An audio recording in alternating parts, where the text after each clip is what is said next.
soit ak yéen ci seen entretien goo xamante ni tey nag dafa spécial ba pare exclusif ndax ki nu ko sékkal de kenn ci doomi réew mi ràññeeku ci ay combat Mame Matar Gueye bu ngeen déggee tur wi xel yi dem ci Jamra ndax mooy coordonnateur bi nii rek ci jotaay waxtaan wi maa ngi jàkkaarloog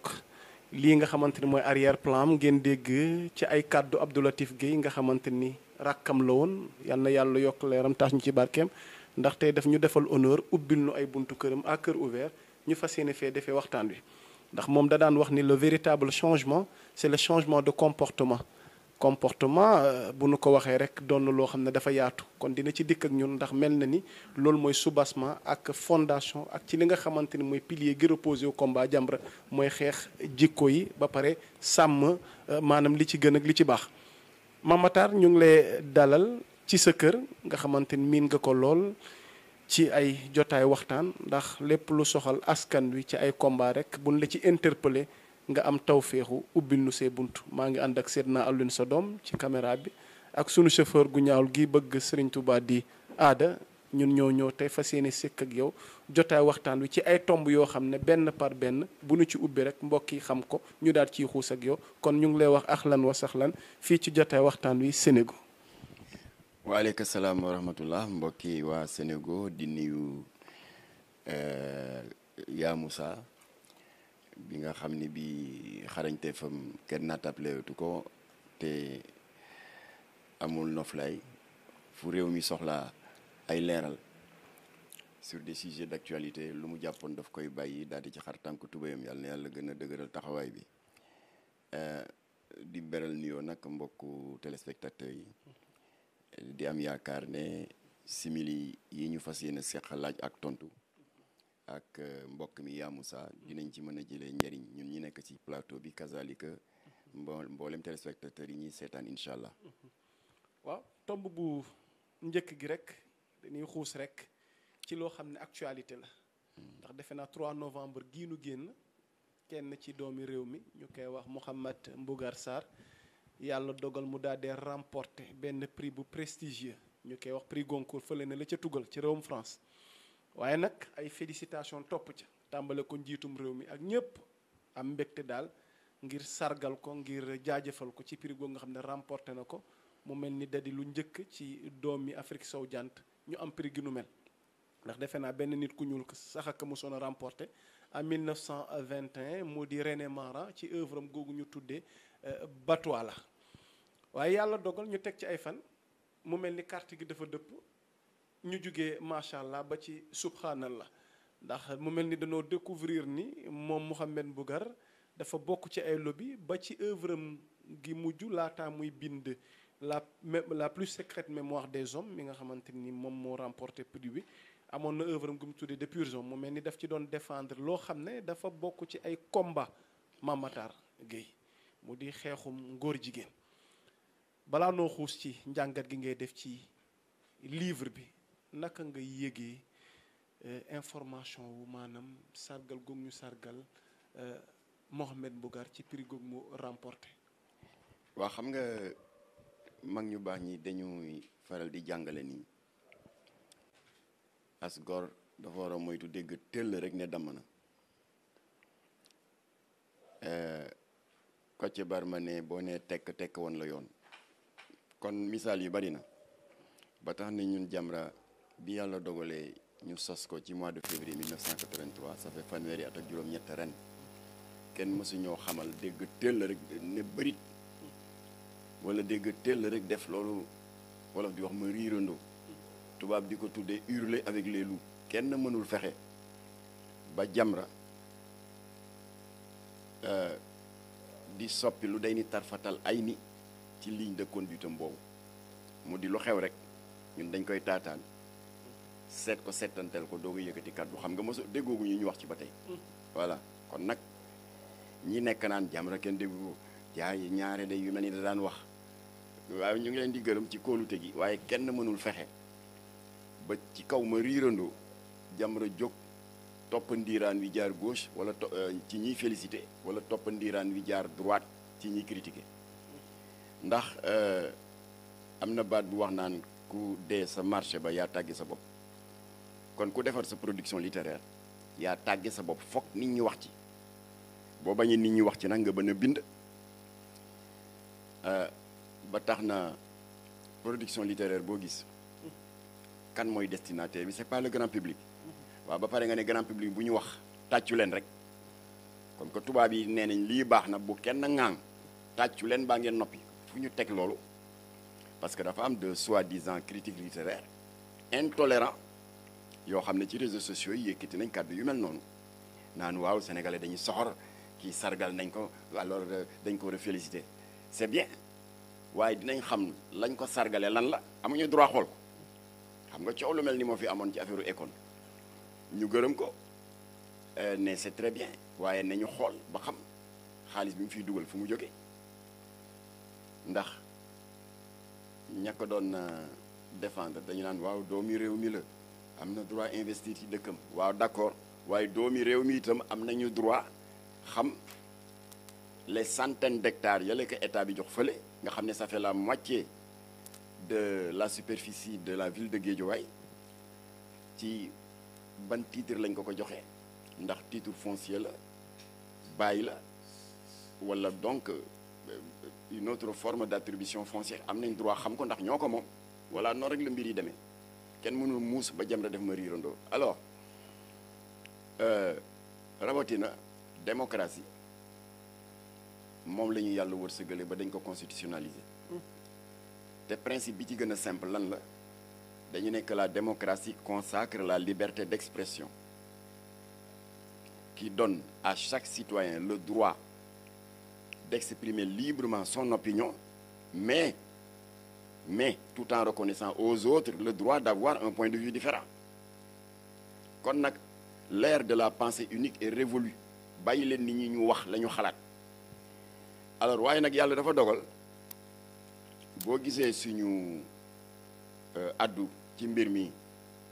ànd ak tuuti nëgëndiku ñun dafa am principe bu ñuy doxee boo xam ne ñu ngi ko jëlee ci suñu wéeruwaay muy alxuraanul karim ak sunnatul nabawi yooyu mooy suñu constitution di suñu tableau de bord kenn mënuñ ci jëlee nag diine daf ñu jàngal ni wama shahibna ila bima alibna le croyant doit éviter de témoigner de ce dont il n'est pas sûr de science certaine voilà loolu waral coow Goncourt bi am na yeneen i coow ci wàllu production littéraire yu ko fi jiitu suñu taxawaay ak suñu méthodologie mësul soppeeku en 88 ñëpp gis nañu partenariat bi Jamra defoon ak rahmatullah alayhi sëñ Abdou Aziz Sy Dabakh mu di bi fi livre bu bon boobu jibee suñu borom ne les versets coraniques saay-saay bi juutal ko ne les versets sataniques muy Salman Rushdie alors organisation islamique yu bari ñëw ñu def benn coalition def ñaari daje benn bu mag fii ci Zawiya Seydi Hadji Malick Sy rue Thiers angle Lamine Gueye beneen ba gën a mag nag foofa ca grande mosquée voilà ci le kilifa diine wax président la Abdou Diouf ne ko lii ëpp naa bàyyi ñu di ko fi jaay parce que tooñ la alors état bi daal di jël ay matuwaay interdire ko de vente sur l'étendue du territoire national loolu 88 la suñu démarche mësul changé ba ci 2014 bi ndem si yàlla si le professeur de lettres Oumar Sankhare génne woon fii téere boobu ñuy wax le Coran et la culture grecque di ay diingat kese libre na ci nag waaye la liberté d'expression ne donne à personne le droit d'insulter la foi des autres te moom loolu la def ndax dafa yëkkati lu mel ni Fatihatul Kitab def ay théorème dal di ne c'est d'inspiration grecque yàlla wàcce saaram jaarale ko fa mu koy jaarale ci jëmm ju tedd ja nga xam ne moom daf ko tappal ñeenti grade yu mag ne ko seydil awwalina sallallahu alayhi wa sallam sallallahu alayhi wa sallam seydil axirina mooy ki njëkk mooy ki mujj xaatimu nabiyuna après yow de la après yow duma wàcce kenn yaa nekk le sceau de la prophétie wa imaamul mursalin ñi jot a wàcce yépp yaay seen ilimaan mu jaarale ko ci kooku un écrivain jóg remettre ko en cause ne Fatiha bi c'est d'inspiration grecque. mais est-ce que nekkul nga baal ma dogguma la li Victor Hugo le grand poète français du 19e siècle doon wax ni en matière d'art il n'y a ni règle ni modèle est-ce que tamit Mame Matar du ñu nangul aux écrivains aux artistes cette liberté de penser les choses man de s'interroger maanaam sur la réalité des choses. On peut s'interroger sur la réalité des choses, c'est même à encourager. Mais personne n'a le droit, au nom de cette liberté d'expression, d'insulter la foi des autres. Donc elle a des limites. te kii loolu la def na gëstu gëstoom rek waaye bu mu jàpp une réalité pérenne boo xam ne mu nekk la référence de 1,6 milliard de musulmans dans le monde nga ne Faatiha bi grec yi ñoo ko tëgg tooñ la gëstul sa gëstu mais bul tooñ yamul ca loola nee na le voyage nocturne daf ko remettre en cause nee na gisu ko fenn ci alxuraan. Isra wal Mi'raj. or suratul Isra. surat 17. xale mu ngoog xale yi nekk ci voyage nocturne. alors yemul ca loola en dehors de son ouvrage mu def ay interview gën a yokk karaw ci xar mi daal di nekk sëñ Abdoul Aziz Sy Dabakh rahmatullah alayhi yal na yàlla yokk leeram moo ko mës a wax ni Platon est un prophète loolu sëñ Abdou waxu ko. ku baax la. alors tout ça conjugué avait fait que le pays était entré en ébullition këru diine yëpp jóg alors ci gàttal Jamra def na la mu ci war a def ba état bi jël mesure ñu arrêté vente bi pour des raisons de préservation de l'ordre public 2014 la mënuma cité dama ci cité bi ci mujj rek 2018 écrivaine boobu ñuy wax Hela Wardi di tunisienne di wuyoo ne jullit la dal di bind benn téere bu ñuy wax les derniers jours du prophète qui a été primé xamatuma ban prix littéraire lañ ko jox et qui se vendait comme des petits pains à travers le monde loolu daal di éveiller ay soupçons parce que nasaraan yi ñoo ko doon gën a jënd ndeketee nasaraan li ci ëpp ci ñoom booy diingat sa bopp di tuutal sa bopp di toroxal sa bopp ak di xeex say valeur mais dañ lay yëkkati ba ca kaw loolu la ñu def Hela Wardi loolu daal di éveiller beaucoup de soupçons xam nga kan moo ma jëkk woo et je l'en remercie l'ancien premier ministre Abdou Mbaye ne ma Makhtar xam nga yàlla dafa dogal su ma bàyyi Kéba Mbaye ci wàllu diine am na ci lu bari mu ngi ko amee ci keppaaru sëñ Abdou Aziz Sy Dabakh particulièrement cofeel gi mu amoon ci yonent bi su ma bàyyi Kéba Mbaye man Abdou Mbaye nag dafa ma wàll loolu moo tax fu ma gis un ouvrage buy waxi yonent bi ak fu ma mënti fekk en voyage à travers le monde su ma yoroon loo xam ne dafa yem juste si li ma war a añee war ko reeree wala war ko fay hôtel jaral na ma jënd ko ba pare deseeg yàlla nee na noonu laa def ba jënd livre Hela Wardi le dernier jour du prophète plus de 300 pages nee ma waaye Guèye day aussi invraisemblable que cela puisse paraître mu ne ma dama ko lire 20 premières pages yi rek sama rongo ñi ne bàcc ma ne ko mu ne ma mosuma gis coxorte bu egg foofu nit ki mën nga bañ diineem gëmal ca la nga ne waaye yemoo ca loola nga ñëw fekk ko ca àndam ne ko danaa la wan ne la nga nekk ne woo ci dara tooñ la liberté d'expression encore une fois n'autorise personne d'insulter la foi des autres tooñ la alors ñun ñu daal di jëfee loolu ma la wax sànq rek wama shahibna illa bima alibna ne témoignez que de ceux dont vous êtes sûr de science certaine ñu daal di tëju lire livre bi intégralement dal di am firnde ci li ñu Abdou Mbaye wax yëpp def suñu déclaration je résume dès la fin d'après-midi le premier ministre qui était alors en fonction Boun Abdallah Dionne woo ma je l'en remercie nee ma dégg naa seen déclaration le président Macky Sall moo ma yóbbante ci yéen waa Jamra ginnaaw déclaration bi ngeen def di alerter ci livre bii qui insulte la foi des musulmans président nga Casablanca parce que dafay noppaliku de la fatigue du référendum parce que lii ma lay wax c'était en 2016 nee na ma jël contact ak yow mettre la en relation avec le ministre de tutelle Mbagnick Ndiaye ñu seet yan mesure la ñu def balaa yëf yi di ëpp loxo parce que du ma la nëbbane y avait des extrémistes musulmans sénégalais yu doon harceler Jamra ñu wax leen ban librairie lañ koy jaay te la ñu naroon xam nga ko dem xaalu fa taal ko rey ay nit kon nag état bi félicité ñu d'avoir joué ce rôle tampon pour que ñu mën a régler problème bi te débordement di am. alors naka jekk le ministre de tutelle woo ma ci ndigalu premier ministre mu di Mbagnick Ndiaye nee ma maa ngi nii ak El Hadji Cheikh Dramé le commissaire de la sûreté urbaine de l'époque alors dañu bëggoon nga jox ñu adresse su librairie yi koy jaay pour ñu mën a exécuter ndigal li ñu jot ma jox ko 4 librairies balaa ngoon ñoom ñu dem def toutes les saisies yóbbu ko jox ko premier ministre parce que effectivement kooku la mu bind non seulement sacrilège la blasphème la waaye tooñ la bari na tooñ yi mu ci def benn laa la ci citeel bindal lu la neex mais bul sos diine ju fi ne depuis 1400 ans nga bëgg ko réécriraat reformuler ko waat yaay kan parce que am na ay lobby franc-maçon yu la ngemba jox la xaalis nga ne danaa toroxal diine l'islam wane ne diine extrémiste la diine nu mu tuddati d'intolérance la maanaam li diine woote yépp ci wàllu l'islam mu wane safaan ba mu ne kii jullit yi di topp 1,6 milliard de musulmans boo gisee ba mu génnee àdduna c'est Hela Wardi qui parle dans son livre dont je parle le dernier jour du prophète boo gisee bi mu wuyjee boromam génn àdduna dencam yéex bay koor ba ñu bàyyi ko ci benn pantre mu commencé di décomposer ba kenn mënatul noyyi dans les alentours xoolal rek une méchanceté recherchée nee na dara warula ko c'est que dafa am ñaari kàngam ci saaba yi en l'occurrence Ababacar Siddiq ak Omar bun Khattab ñoo doon xëccoo ndonoli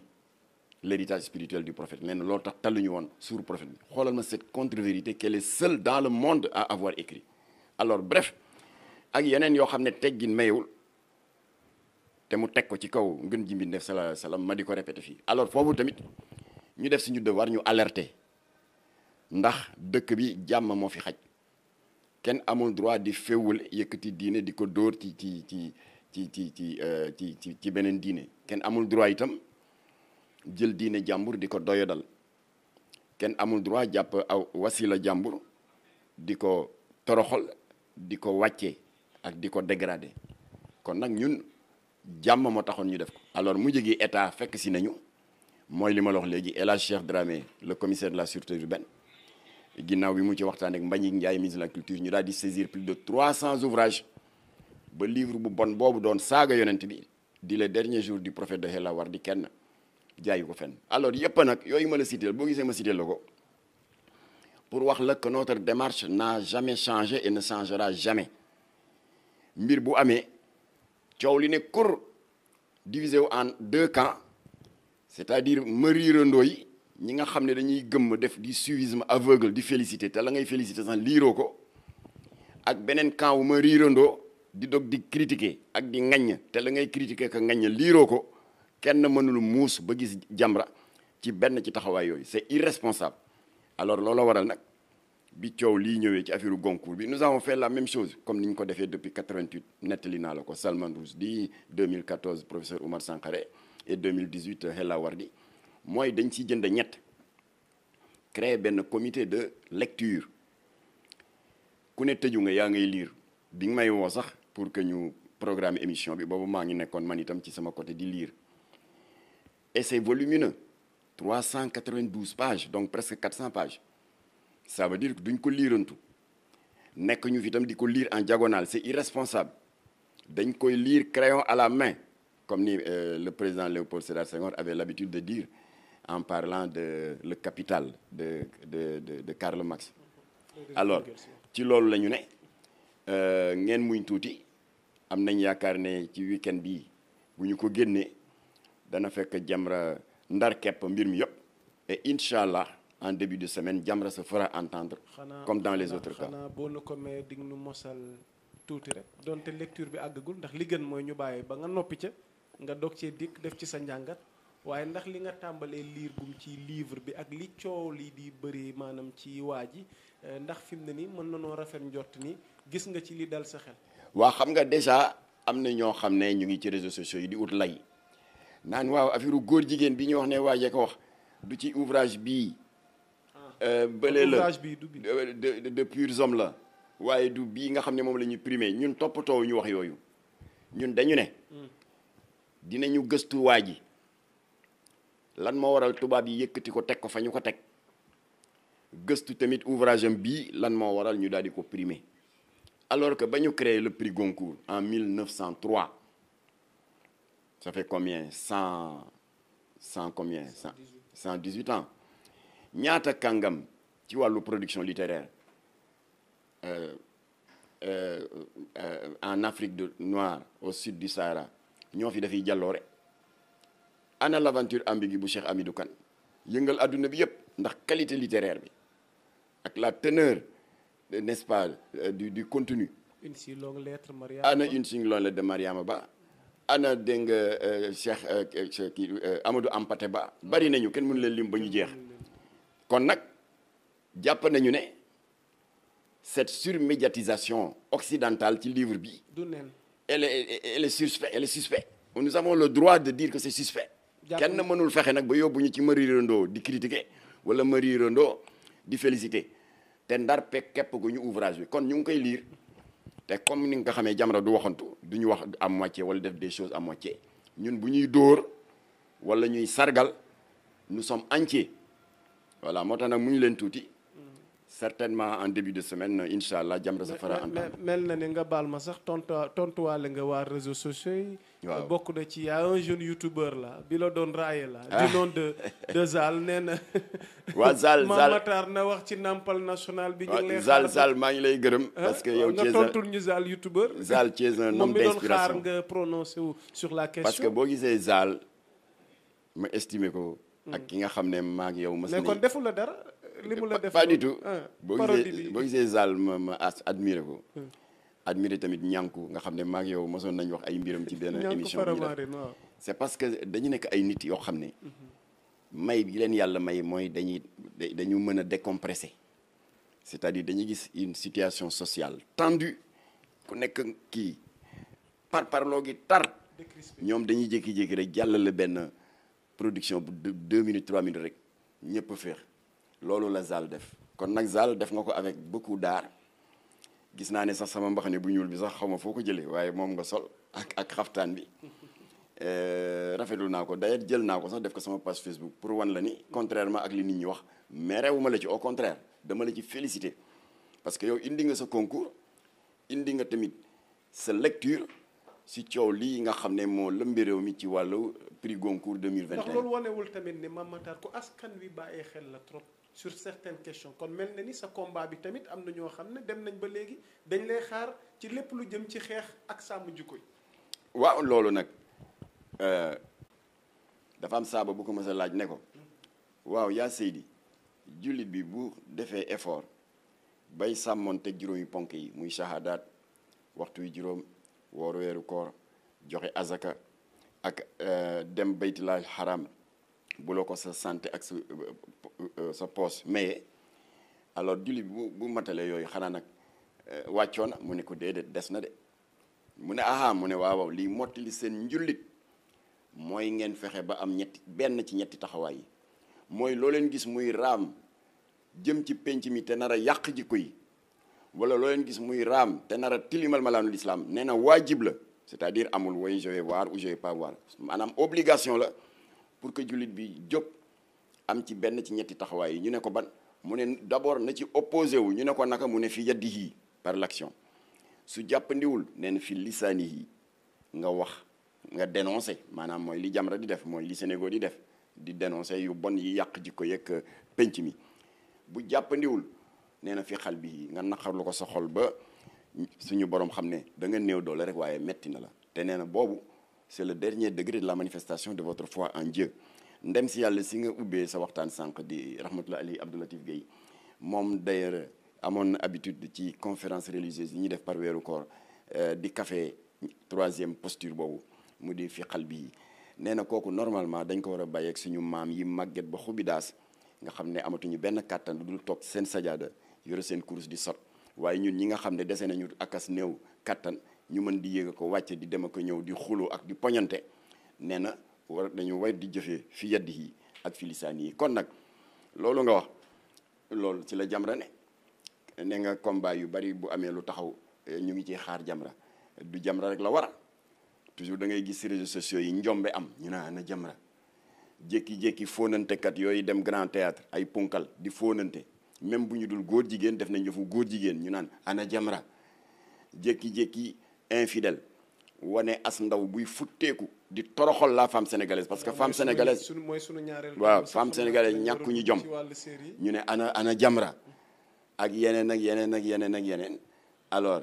nit ñee koy tàmmee di waxee noonu rek waaye ni mu ñu ware noonu la leen ware waaye nag ñu ngi leen di gërëm di leen sant itam ci confiance bi. voilà mbokk internet yi yéen a ko dégg noonu mu di Mame Matar coordonnateur Jamra di organisation islamique tënku ci Mbagne Gàcce di observatoire de veille et de défense des valeurs culturelles et religieuses ñu dugg ci sunu ñaareel tomb gi gannaaw gi ñu noppee ci livre Mouhamed Mbougar nga xam ne dina ci ñëwaat gën cee def maanaam njàngat ndax noppeegul ci lecture bi comme ni mu ko leeralee léegi ñaareel tomb bi mooy dafa am ci combat yi nga newoon jamono yi ñu génn. mu di série télévisée yi biñ ci gën a ràññee mu di infidèle mu di am ay séquences wala ay passages yoo xamante ni dëppoowul ak sunu aada maanaam c'est contraire à nos valeurs nga àddu woon ci ba pare nag téye combat bi nag indi ci ses arguments ba ñoom ñu dellu gannaaw ndax il a fallu l'intervention de ñi nga xamante ni ñoom ñoo yore wàllu régulation audiovisuelle bi mooy conseil national de la régulation audiovisuelle mu di CNRA. léegi Mame Matar fan yi nu génn mu mel ni ñoom nar nañ di kat ba ñu accordé leen seen série jàll ndax danoo mujj maanaam supprimer nangu maanaam li ngeen leen proposé woon naka la CNRA arbitré ak yéen i tamit ci dikkaat googu ñuy dikkaat ndax da ngeen nar a continuer droit de veille bi par rapport à leur production nag nga ñu bàyyi la rek nga defal nu maanaam l'état des lieux par rapport à la suite du combat bi ngeen jëmale ci série télévisée. waaw pour def l'état des lieux comme ni nga ko xamee rek ndax Jamra ak Sénégal yàgg nañ di ci bokk ay jataay lépp rek ci luy jañiñ réew mi ak luy sàmm suñuy valeur comme ni nga ko xamee ñun toujours dañu am benn préambule pour leeral ndax mauvaise langue yi y en a partout ak ñi nga xam ne demuñu dikkuñu gëstuwuñu xeexuñu lu toog ne yàcc seen métier mooy toog ci réseaux sociaux yi danka fanaanal duñu jël benn initiative waaye ku ñu jël nga jël initiative ci luy jëmale penc mi kanam ñu jóg dal sa kaw saaga la alors moo tax dañu tàlli tay ci ni leeral ndax Kocc dafa wax ne seytaane bu waxul dëgg sax mën na yàq yi xel leeral bi daal mooy baamtuwaat li ma fi doon wax rek contrairement ak li benn wala ñaar. dafa am ay bataaxal yi nga génnee. maanaam am na bataaxal yoo génnee fan yi waaw mu jëm ci mbir mi. nga doon def maanaam le point. voilà ba tudd ñu ci sax ñu ngi la ciy jaajëfal waaye nag ñun dañoo def li ñu war en tant que média. dëgg la jàpp nañ ni képp kuy doomu réew mi te bokk ci askan bi ak foo mën a bokk ndax li nu gëm mooy Sénégal benn bopp la képp ku ci am xalaat gu mën a jëriñ askan wi ñu war laa tàllal suñu micro. waaw da ngeen def li leen war rek parce que effectivement li leen war moo war ñeneen waaye yéen nag vous avez la particularité d'être entier dans ce que vous faites waaw yéen doo leen defantu da ngeen di dugg ba jeex moo tax par honnêteté morale il fallait ma souligner loolu. moo tax ma titré ko woon ne Sénégal et Jamra font le point sur les dérives audiovisuelles. kon ñu déglu la nga alors léegi leeral bi moo di contrairement ak li benn wala ñaar ci sa naataangoo yi wax heureusement qu'ils sont une extrême et insignifiante minorité naan waaw Jamra mooy kan mel ni mooy directeur de la conscience wala le gendarme de la morale yàpp sénégalais yi weesuwul ak ku xam sénégalais faydaam ak son enracinement dans les valeurs de démocratie et de liberté d'expression nga bëgg ko tànnal ku koy tànnal lu mu war a xool ak lu mu warul xool suñu taxawaay wuutewul ak taxawaayu et je les salue au passage suñu doomu ndey yi nekk ASCOSEN association sénégalaise des consommateurs nga xam ne ñoom ñu ngi ñuy saytul yi nga xam ne ay contrefaçon la ay potu tomate yu périmé ceeb bu bon bi ak yeneen lekk de produits de grande consommation yu ñu trafiqué te baaxul suñu wér-gu-yaram alors taxawaay boobu mooy taxawaayu Jamra parce que ñun jàpp nañu ne du ceeb yu varié yi rek boîte de tomate yu périmé yi ak yeneen produits de conserve nuisibles à la santé publique rek mooy ay produits de consommation ñun jàpp nañu ne dérive audiovisuelle yi aussi yiy dugg ci yóoru xale yi di leen inculquer ce que les techniciens du marketing digital appellent l'influence subliminale de l'image maanaam jàpp musiba di ko jaarale ci ay kaf comme la série Réewu Leen bi nga xam ne dañu wane des jeunes acteurs homosexuels yuy dam yi loxo di regeju di émayu di diwi rosa xale yi di ko seetaan di xaqataay xoolal loolu techniciens yi nee nañ nag loolu danger bi mooy dafay dem ba xale bi jàpp ne que c'est une normalité ba dafay mujj naan Sénégal ak Jamra dañuy rëy làmmiñ rek mais ngóor jigéen aayul c'est ça le danger. Alors ñun jàpp nañ ne kon yooyu c'est des produits de consommation. Alors par conséquent li ñu yoon may comme li yoon mayoon Ascosen en 2019 ba ñu xeex ceeb bu bon boobu ñuy wax buffalo nga xam ne dañuy jàpp ceeb normal jaxase ko avec des cristaux de gel qui sont cancérigènes ba ñu am ci ndam état retiré ko du marché ñun itam de la même manière s'il y a des produits dangereux pour la santé et pour la préservation de nos bonnes mœurs ñun ñu jóg dal di jël li ñu yoon may alerter waaye alerter fa la ñu yem parce que am na structure boo xam ne moom moo yelloo teg wala ñàkk a teg ay daan alors waaye kenn mënuñoo tere alerter ak yuuxu ne lii baaxul lii musiba la alors loolu waral nag mu am yeneen xeetu détracteur nga xam ne daanu nañu ci foofu bi ñu bëgg a dëkkal Jamra ne directeur de la conscience gendarme de la morale ñu yëkkati beneen argument bu caaxaane ne waa mais moom pas Jamra bii nu mu def ba gis ko lu ko teree zappé may répété nii bureau exécutif Jamra lu ko dale ca kaw ba ci suuf amu ci kenn je dis bien kenn kuy seetaan série waxuma ko nag pour faire plaisir à qui que ce soit parce que ça ne nous intéresse pas léegi nag la question se pose de savoir naka la Jamra def ba xam ne y a des dérives c'est très simple ni Babacar Diagne le directeur du conseil national de régulation de l'audiovisuel CNRA amee benn monitoring maanaam xeetu commission de visionnage yaa xay Jamra tam noonu la amee une vingtaine de bénévoles ay bàjjenu gox ay sëriñu daara ay enseignants ay étudiants yoo xam ne ñooy suñu bët di suñu nopp ñoo nekk suñu commission de visionnage ku ci gis loo xam ne naka si dul noonu la nga am ci un extrait def ko ci clé USB ñun ñu fab ko joindre ci une plainte daal di saisir ka nga xam ne moom la fi yoon teg pour loolu. Alors donc et enfin troisième remarque mooy dañuy accuser ne dañuy def acharnement contre tel producteur audiovisuel je rappelle que suñu te yónnee naa la ñaar mbaa ñetti yoon sax photo bi suñu premier combat contre la première dérive audiovisuelle date du 19 août de l'an 2000 ça fait quand même 21 ans booba ana ñii di cëppi ci ay maîtresse d'un homme marié qui infidèle xanaa ñu nga woon école di jàng A B C D wala di raam parce que ça fait quand même 21 ans alors yàlla defal ñu ci ndam c'était avec Canal Horizon boobu professeur Babacar Kébé la fi fekkoon structure bi tuddoon ACA au conseil de l'audiovisuel c'est l'ancienne appellation du CNRA ñu daal di arrêté série bi dem nañu bon dama sote yu bari parce que le temps bi mayewu ko waaw ñu daal di dem ba 2010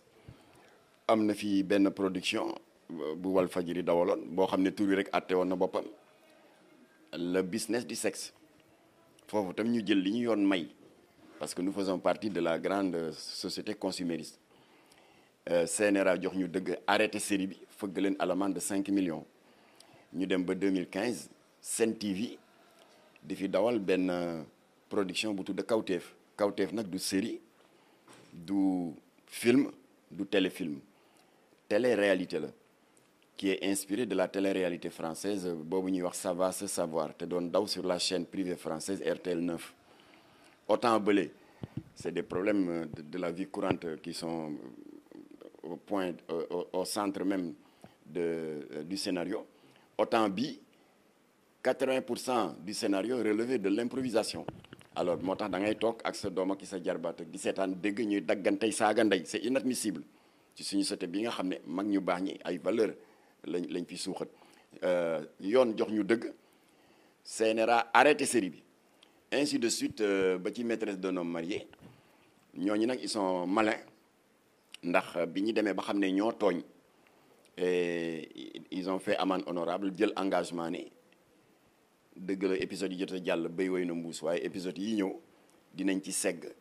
ba génne ci lépp loo xam ne ça fait l'objet de notre plainte kon maîtresse d'un marié dañu nekk en sursis parce que moomuñu nit ñi alors léegi nag infidèle bi nekk d'actualité moo tax Jamra di leen qualifier de multirécidiviste ñetti yoon porté nañ leen plainte ñaareel bi ci mujjee début d'année la woon dañu wane benn épisode bu as ndaw te parce que man du ma seetaan série donc extrait bi rek la ñu gis as ndaw soo xam ne ku jigéen ku ko mag mu ngi ko téye jiitlanteeg moom ak kanam gi saxaar ak mer dem di àkki beneen ku jigéen nee ko yow mënoo bàyyi xale bi su ma gisatee nga di ko wax lii wala laa danaa nangam taan sa ndey daal di daggi saaga bu rëy ñu ne ko yow kële même bu doon dafa dóor xale bi sax moo la tane waaye yow wax ju ñaaw ji ngay yëkkati ci kanamu xale bi et devant des millions de téléspectateurs yaa ngi jàngal xale yi saaga alors ba ñu porter plainte ñoom ñu jël engagement ni en prenant à témoin le CNRA que dinañ fexe épisode yi di ñëw ñu segg ci yooyu ndekete yoo ñoom dañu doon endormir nit ñi mooy li tubaab di wax reculer pour mieux sauter la preuve te loolu moo indi woon seen suspension parce qu'ils ont été suspendus de diffusion sur les chaînes de télé nationales pendant 4 mois alors dañ doon nelawloo nit ñi ndax dañu ñëw mois de juillet rek ñu def njombe loo xam ne du Jamra ko créé ñoom ñoo ko def muy benn bande annonce bu semer un trouble terrible une indignation extraordinaire dans les réseaux sociaux as ndaw bu def lu kenn mësul gis ci production audiovisuelle sénégalaise mu di striptease à l'américaine di futteeku di dindi pièce par pièce dindi string dindi slip teg et cetera alors loolu nag moo waral daan bu métti bii leen CNRA daan parce que dañuy jël extrait vidéo boobu ak plainte bi yónnee ko CNRA ñu def la même chose yónnee ko le procureur de la République beneen bi ñu yónnee ko la direction de la cinématographie alors CNRA yëkkati yat wi dóor interdire leen de diffusion sur toutes les chaînes de télé nationales ba pare daal di wax daan yi ne télé bu enfreindre cette loi d'interdiction daan yi ak alamaan financière yi tàmbali na 3 millions 5 millions ba 10 millions alors pour tontu sa laaj nag ñoom ñoo dem ba yëf yi saf parce que xam na ils ont perdu beaucoup d'annonceurs c'est pas ay affaires yuy génn ci ay YouTube alors que seen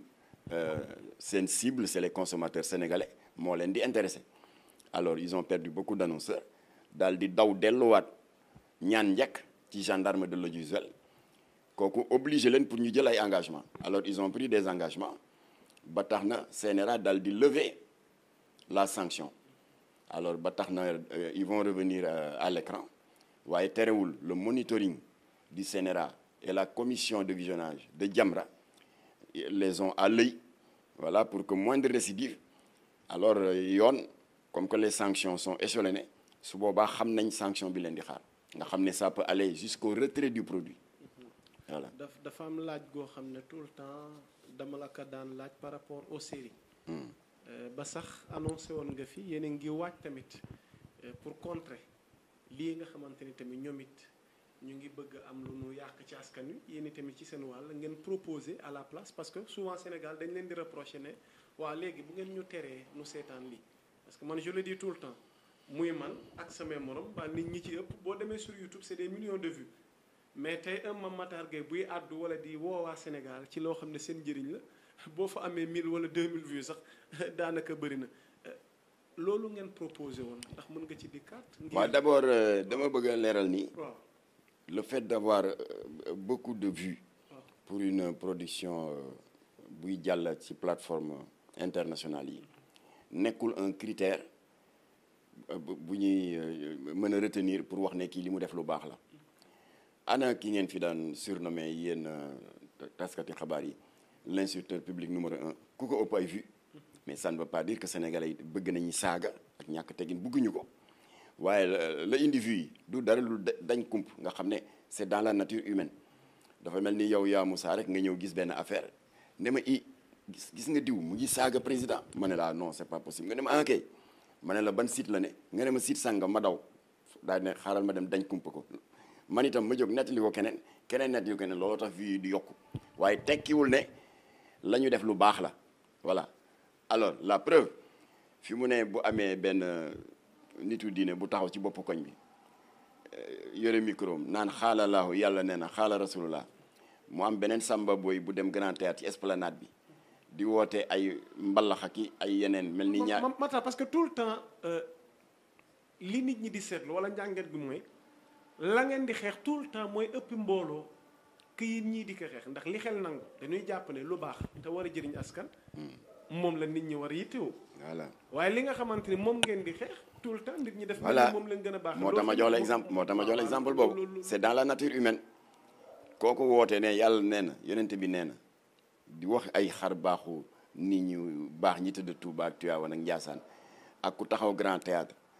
di woote mbalax ak yu ñaaw ay pàkkar ñi ak yeneen yu bon koo koy ëpp mbooloo kii nga xam ne yàlla tax muy wax. mais loolu tamit est-ce que du dafa bokk ci sunu culture tamit. comme waaw ci suñuy jàngoro yi la bokk ci suñuy feebar yi. waaw nga xam ne nag ku ci nekk ci ñun war nga say waslu ak muy yéen les communicateurs professionnels muy ñun itam alors ba tax na pour tontu laaj boobu nga wax j'ai même perdu le fil de. waaw parce que am na lu ngeen proposé woon ba annoncé voilà woon nga fi. alors ba tax na kon xam nga di critiquer voilà di critiquer dara lii baaxul te doo teg dara de côté aucune alternative c'est pas responsable alors wax nga dëgg depuis plusieurs mois ñu ngi doon liggéey ak des jeunes yu am une association culturelle bu ñu tudd Baytul Atfal qui veut dire la maison des enfants ñu sollicité Jamra pour que Jamra épaule leen parce que ñoom dañu am idée ramer à contre-courant de l'offre bi nga xam ne mooy créer des tollés ci wàllu dérive audiovisuelle depuis quelque temps daal di def une trentaine d'épisodes benn série bu ñu tuddee Teggin nga xam ne dañuy wane ni am na ay valeurs yu fi mag ñu baax ñu bàyyi ndax bu ñu fàtte ne que avant diine l'islam di ñëw suñu maam yi donte la ay ceddo lañu woon am na ay valeurs yu ñu taraxlaayo woon yu mel ni teggin dëggu sàmm kàddu yar l'islam dafa ñëw dooleel ko rek waaye valeurs yooyu ngi fi woon alors ñoom nee nañu nag comme que sénégalais yi bëgg nañ lu baax waaye boo amul alternative lu dul ñu lay wan lu bon di la wan njaaloo promotion de l'adultère de la fornication ak tamit série góor jigéen boo amul alternative alors c'est une forme d'injustice alors ñoom ñu nekkoon nag seen ambition c'est d'offrir cette alternative là ñu doon solliciter Jamra pour ñu encadrer leen alors effectivement li ñu sàkk woon ci Jamra bi yàlla defal nañu ci ndam surtout à part utal leen ay sponsors ak i annonceurs waaye utal naa leen un support de diffusion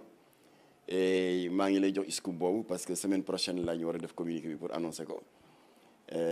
mu di am na une séance de travail avec le PDG de Excaf Communication Sidi Diagne voilà nous avons trouvé un accord ba léegi dana jàllale les 30 épisodes recevoir na ma vendredi finalisé nañu ba jox naa ko le protocole bi nga xam ne signature rek a des le service juridique du groupe Excaf ñu ngi koy saytu bu ko defee nag ci fan yu néew les Sénégalais dinañ am possibilité gis leneen parce que ils étaient emprisonnés dans un carcan boo xam ne lu bon rek moo fa am alors ils auront la possibilité léegi xool leneen alors kon nag loolu mooy tontu li finaliser nañ ko ça va entrer dans sa phase active c'est-à-dire diffusion ci ay fan yu néew li ko xaw a tardel rek mooy coow Goncourt bi la voilà moo taxoon waaye nag accord am na Goncourt bi dinañ ci dikkaat ak yow ndax war nga jeexal lecture waaw dinañu jeexal lecture bi te dinañ wax kenn mënuñu tere wax nag ah bon voilà ah bon kon mu ngi noonu alors bu ko defee nag léegi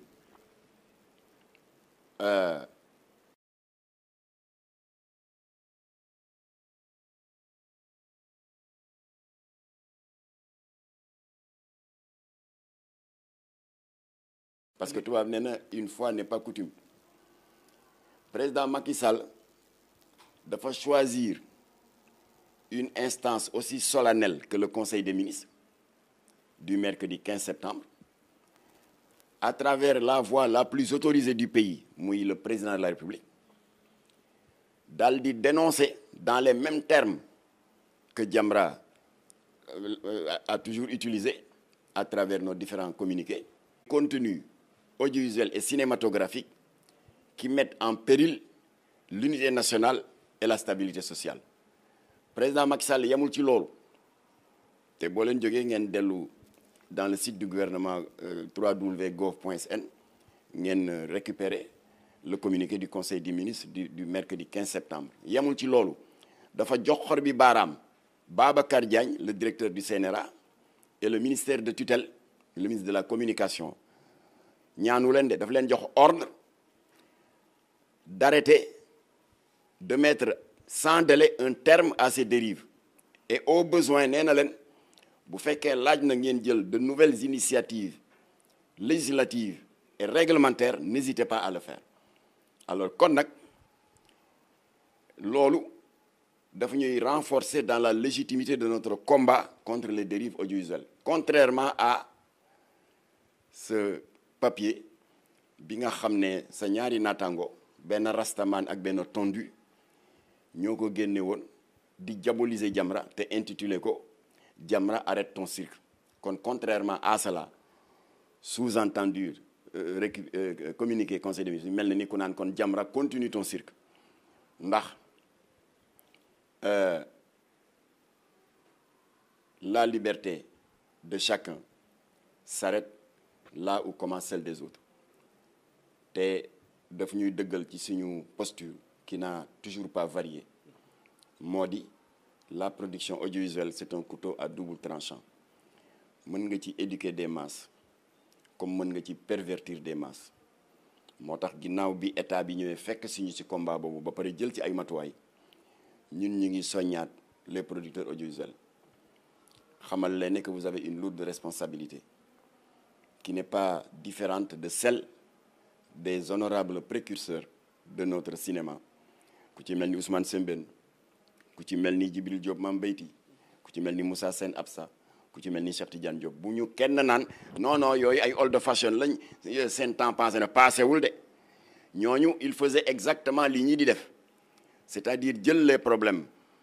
et les défauts, les tares de notre société daal di jël seen scénario mu refléter ko waaye dañ ko daan articuler autour d'un scénario tellement intelligent que xale yi bu ñu ko seetaanee jële ci jom waaye série léegi da nga koy seetaan jële ci ñàkk jom. Autrement dit ñoom ils avaient l'art de divertir les jeunes sans les pervertir. Voilà kon nag c'est le défi qu'ils ont à relever te léegi état bi jël na ay matuwaay fekk si nañu ci les multiples alertes yi nga xam ne Jamra masul tay yi di ko def, particulièrement la direction de la cinématographie que je remercie et bi nga xam ne am nañu séance de travail ak ñoom d'accord nañu pour réactiver les lois qui sont là mais qu'on n'appliquait pas, notamment la loi 2002-18 du 15 avril 2002 qui fait obligation à tout producteur balaa ngay tourner le moindre tour de manivelle nga rapproché wu de la direction de la cinématographie jébbal leen ce scénario ñu yër ko parce que nous sommes dans un pays de droit et la loi 2002-18 bii ma lay wax du 15 avril 2002 du Jamra ko créé, c'est une loi organique votée à l'Assemblée nationale d'un pays souverain qui s'appelle le Sénégal. Alors mu nekkoon li waral ñu exiger que cinéastes yi di sàmmonteeg boobu obligation dafay permettre à la direction de la cinématographie xool scénario bi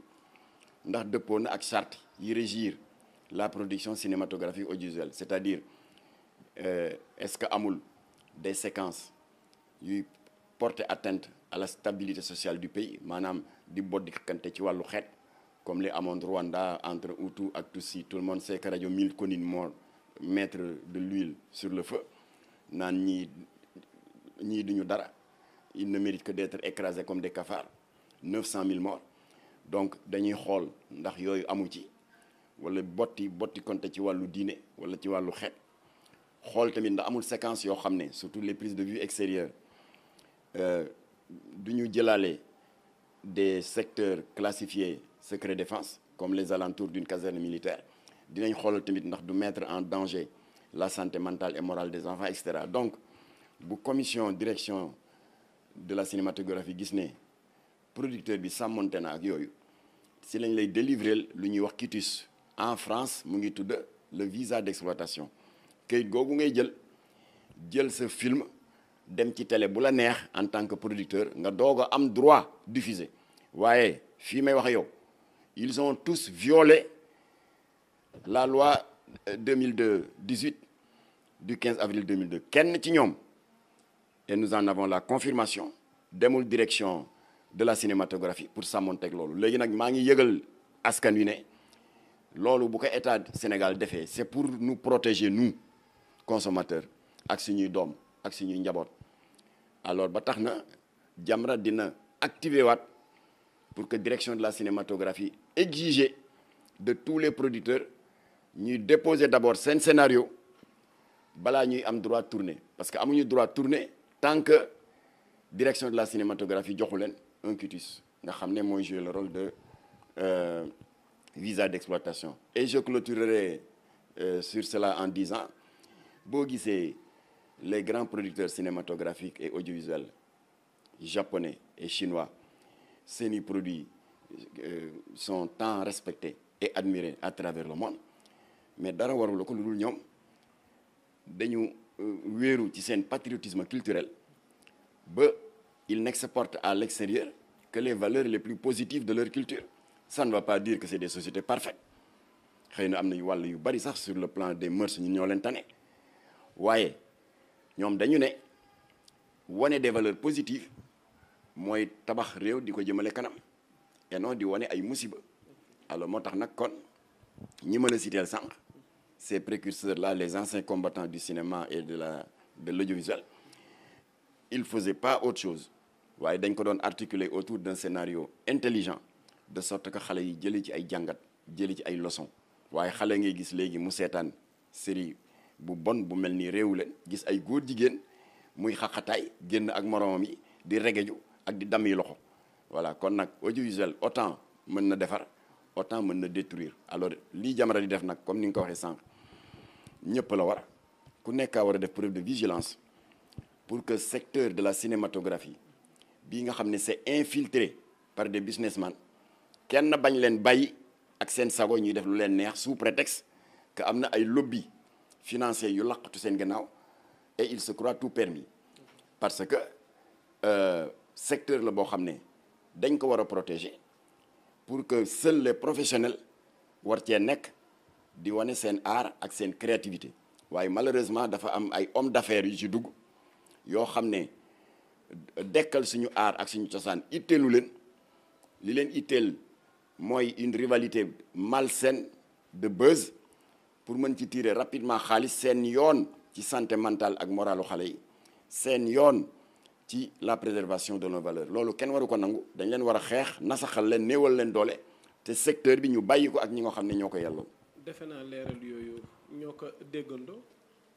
dafay ñuy ubbil buntu gu mujj gi mu di fan yi nu génn defe naa réew mi xawoon na yëngu à travers les réseaux sociaux ci benn communauté bi muy umma bi nu gis ci ñaari kuréel yu taxaw mu mel ni réeru dafa am incompréhension dafa am lenn ci kuréel yi di teg baaram tuuma yeneen kuréel yi mel na ni islam gi nii doxal dëppoowul ak islam d'origine bi nga xamante ni yonent yàlla Muhammad sallallahu alayhi wasallam maanaam woote na ko mu mel ni dafa am réeru gu am acteur ñaari kuréel ba ñenn ñi sax ñu ngi naan kuréel bii di ahlul sunna ak kuréel bii di ahlul bida nu gis ko ci réseaux sociaux yi ndax observatoire de veille et de défense des valeurs culturelles waaye tamit et religieuses donc ci principe boobu bu ma amee ndigal ma laaj la yow naka nga jàngate actualité boobee nga xamante ne nii dafa dal maanaam umma bi ci ñaari kuréel yoo xam ne réeroo dafa am mel na ni ñii nee na ñoo ne ci dëgg ñi ne ñoo réer Mame Matar naka ngeen jàngate loolu ak tey lan moo ci seen maanaam tey jii ni recommandation ñu tëji foofu ndax dafa mel ni waxtu wi xooj nañu lii duuf ci nag bi dafa mel ni olof di wax naan xajul ci cin bi. waaw jërëjëf yaa Moussa xam nga suñu borom dafa dogal te wax na ko bu dul benn yoon du ñaari yoon ne boo leen gisee ma sàkk leen ngeen nekk ay xeet yu wuute ngeen nekk ay waaso yu wuute dama bëgg ngeen di mottalinte jàppalante seen doole yokku te avant même l'islam di ñëw gis nañu suñu maamu ceddo yi amoon nañ proverbe bu doon wax naan mbooloo mooy doole tubaab ne l'union fait la force. Alors loolu moo waral nag l'islam mësul exclure le débat démocratique parce que yàlla moo ñu créé dans la diversité. L'islam mësul dàq wuute ci wàllu sottante xalaat ci wàllu jongante sur le plan des idées l'islam mësu ko dàq te comme que Seydina Mohamed suñu borom daf ko ne dama la fi wàccee pour nga nekk un modèle waaye nag loo sant nit ñi na nga ci jiitu effectivement moom joxe na ci ay tegtal yu dul jeex bi ci gën a siiw mooy ba ñu jógee ci xare l'islam yu mag yi ba mu war a mottali mission en bâtissant la cité-État de Médine ay renseignements généraux mi dañuy ñëw indil ko xabaar nekk Seydul Wujud mel na ni Quraysh yi ils ne s'avouent pas vaincus mu ne defaat nañu mbooloo ils sont en train de faire mouvement de la Mecque vers Médine jamono boobu nag comme que oto amul train amul dara amul dañ ko doon def à dos de cheval ou de chameau et il devait faire plusieurs jours balaa ñoo egsi alors immédiatement nag prophète bi dal di woote benn conseil de guerre dal di eggee à ses proches xabaar bi ne leen daal nii lañ ma ko nettale Xurayshi yaa ngi ñëw léegi nag nañ leen ko waxtaane ba xam quelle est la conduite à tenir gars yi ne ko yaa Seydi comme que yaay suñu kilifa te doy nga ñu loo xalaat rek ak noo ko bëggee rek ñun ñu jëfe ko mu ne non nañ ko waxtaanee xam nga foofa la suñu borom wax ci téere alxuraanam luy dëggal loolu prophète bi wax suñu borom nee na wa amruhum shura baynahum waaw yéen jaam yi day leen di farataal shura tubaab di ko wax concertation wolof di ko wax diisoo nee na fa isa azamt waaw boo leen demee nag ba vraiment seen xalaat yebbi ngeen ko yëpp sur la table discuter ko nee na su boobaa li fi sës mooy fatawakkal alallah yi ngeen doog a wàkkirlu ci yàlla. alors kon prophète bi loolu la jëfee daal di ne kii non duma leen imposer quoi que ce soit na ngeen wax seen xalaat alors bref ñoom ñu cëral ko ne ko daal dañu bëgg yow bokk nga ubbi intervention yi après ñun dinañ joxe suñu xalaat prophète bi ne man daal ni ma ko gisee mooy comme que ñu ngi def mouvement de la Mecque vers Médine le temps que ñuy ñëw comme que il faut nangami fan nañu dajale xale yi ak waxambaane yi toll seen diggu doole tàggat leen ci wàllu xeex ci wàllu protection de la cité-État de Médine renforcer tamit clôture zone sensible yi bu gaa yi ñëwee fekk déjà pare nañu pour mën a jàmmarloo ak ñoom loolu moo doon xalaatu prophète bi waaye kenn ci saaba yi moo ko contredire pour wax la ne que l'islam n'a jamais exclu le débat démocratique Seydina Mohamed ne ko acca bismillah mu ne ko man day bu ma sañoon wala ñu di leen xaar fii avec tous les risques que cela comporte parce que ñëw mën nañu ñëw ak doole dajji barrage bi foncer dugg ci biir cité bi fekk fa des personnes âgées des femmes enceintes des enfants te ñooñu ay néew ji doole lañ te bu boobaa béy woy na mbuus alors man je propose bu ñu leen xaar ñu egsi nañu leen dogale ji ba luy à tant de kilomètres ba luy xew-xew foofu ci saa si la prophète bi jël idéem donte le prophète la teg ko ci suuf daal di ne kii la mu wax la ñuy def daal di laaj armure am ak jaaseem ak fasam yéeg daal di jiite combat bi dem ba bërëb boobu jàmmaarloo fa ak Quraysh yi duma leen avec un minimum de perte possible am ca ndam ak ndimbalu yàlla ak malaaka yërmandeem yi ba noppi daal di delluwaat Médine ba mu delloo Médine jigéen ñeeg personne troisième âge yi xale yi nga xam ne ils sont censés être protégés ak gàngooru yonent bi yëguñu sax ne jàmmarloo yu metti noonu am na fa. Voilà un exemple bu wane ni suñu borom moom moo jëkk a jàngale ne que nul n'a le monopole de la vérité. moom moo jëkk a jàngale ni te dafa ne yonent bi loo jàngale rek na nga ci jiitu moo jëkk a jàngale ni day leen di farataal shura wa amruhum shura baynahum. Alors moo tax nag c'est pas un hasard parce que c'est suñu borom bu ko neexoon adduna bi yëpp nekk une uniformité une pensée unique nga xam ne du am benn kuréel bu wuuteeg sa morom bu ko neexoon def ko bu ko neexoon créé ñu ñun ñëpp ñu nekk ay savant ay Albert Einstein waaye ñii daf leen xamal ñii xamuñu bu ko neexoon ñun ñëpp mu créé ñu nekk ay borom alal waaw moom nag dans sa sagesse moo créé différence yooyu ba nee na sax xeet yi sax maa ci def ay différence. lan nga leen di conseiller tey jii alors ñaari kuréel yooyu. de sorte que situation gi ni mel. de sorte que avant kuréel yi di am na lu fi jiitu mooy ñeenti ngir yu mag yi am ci l'islam. ok mu di des écoles doctrinales yoo xam ne ay kàngam ñoo ko sos ku ci nekk ak sa propre lecture des enseignements coraniques de la chariatul muhammadiya et de la sunnatul nabawi benn bi mu di malikite l'école doctrinale chafite Shafi l'école doctrinale hanafite l'école doctrinale hanbalite ak la jurisprudence malikite bu ci nekk ay jurisprudence la waaye di nga gis benn ci école yi ne man telle pratique religieuse nii laa ko gisee keneen ne non man na lee laa ko gisee dama la jox benn exemple et qui fait un peu l'actualité dañu ne à partir de combien de jours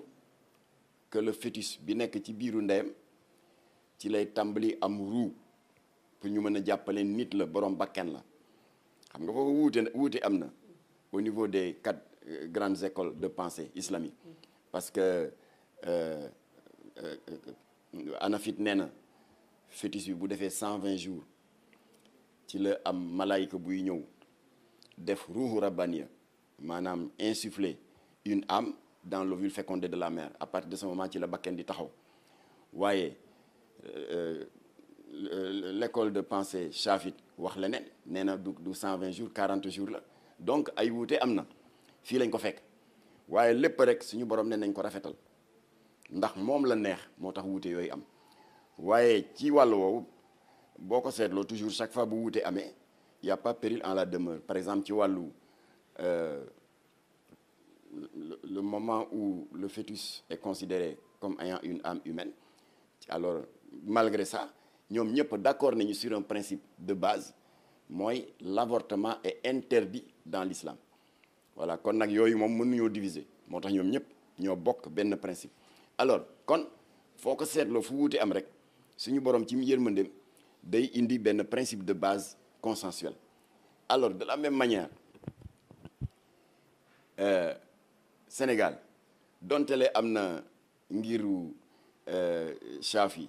Hanbalite Hanafite Malikite mais xoolal sutura bi yàlla def ak li këru diine yi taaru ak diversité bi am yëpp yàlla def na ba Touba Tivaouane Ndiassane Thiénaba Niassène Medina Baye Layène famille omarienne ñoom ñëpp ñu ngi tënku ci ngiru imam Malik malgré la diversité confrérique gis nga yàlla nu mu mënee defar day wane une diversité boo xam ne c'est une division apparente mais en réalité am na fondement boo xam ne moo ñu boole. l'islam c'est la même chose. nga baal ma ndax mag ñi dañoo woote leneen lu dul njàngale alayhi salaatu wasalaam parce que mel na ni ci débat yi ma dugg ni ñenn ñi dañuy xaw a ŋàññi sunu mag ñi mel na ni ñun dañ leen a topp aveuglement wala ñenn mag ñi dañoo indi ay innovation. non man maa dégg ci baatu docteur Ahmad Lo nee na Cheikh Ahmadou Bamba alxuraan ak sunna la daan dund waaw kon moom waral seen critique il na alors léegi nag lu tax ñuy critiquer une fois que réalité boobu am te ñëpp a constaté ko mooy xalaat yu wuute am na ci l'islam waaye fondement ba mooy ñun ñëpp bokk nañ ci ànd mooy suñu borom ñaari code de la route la fi indi mu di alxuraanul karim ak sunnatul nabawi alors yàlla dogal na malgré les diversités ñëpp tënku nañ ci loolu léegi nag li indi coow li te loolu ku ci nekk war nga ci def effort mooy ku ci nekk na nga respecter sa morom ca la mu ne parce que yàlla mooy affecté parce que muy yow muy man ñun ñëpp dañuy judd rek dans une famille fekk ñu nekk ci ngir sàngam wala nekk ci tarixa sàngam ñu daal di ci ànd waaye ñun amuñu aucune responsabilité ci choix boobu nga xam ne destin bi moo jékki rek ñee fa cëpp ñu juddu fa gis li way jur yi daan topp ñu di ko topp voilà kon nag kenn amul droit nga am ci loo ne ndax yàlla moo la fa affecté nga bëgg a xeeb sa morom di ko wan ni yow la nga ne ku ci nekkul newoo ci dara loolu tooñ la alors moo tax nag boo ko seetloo yërmande yàlla moo ko lalu ba tey muy ñi nekk ci ahlu sunna ak ñi nekk ci ahlu tasawuf. kon ahlu bidaa amul ahlu bidaa amul. waa ahlu bidaa. expression boobu waaw expression boobu lu mel ni gàmmu ci Seydina Muhammad sallallahu alayhi wa sallam nga xam ne. yàggul dara génn nañ ci weer wu tedd woo di gàmmu. amul benn këru diine gu ko màggalu ndax ku ne yaa ma ko gën a xam sax mag ñu baax yi ci réew mi lan wax yonent bi waaye ñii di woote woon ne ñoom ahlu sunna nañ danoo dàq maanaam tey màggal alayhi salaatu wassalaam. waaw loolu ñoom seen responsabilité la. c'est leur responsabilité devant Dieu et devant les hommes ndax foofu laa daanele sànq dama wax ni waa ahlu tasawuf amee droit ak sañ-sañ ku ci nekk nga ut wasila ndax mu mën la wan yoon bu la jëmale ci yàlla parce qu'en fait tarixa yi ni ko maam Abdou Aziz Sy Dabakh yàlla na yàlla yokk leeram daan waxee nee na ay car la caru benn garab boo xam ne benn dàtt la am car yëpp ci dàtt gi la ñuy nàmpe dàtt bi boo ko dindee car yëpp dee waaw nee na kon nag ña ca car ya nañu bàyyi xel ni ce qui nous unit est beaucoup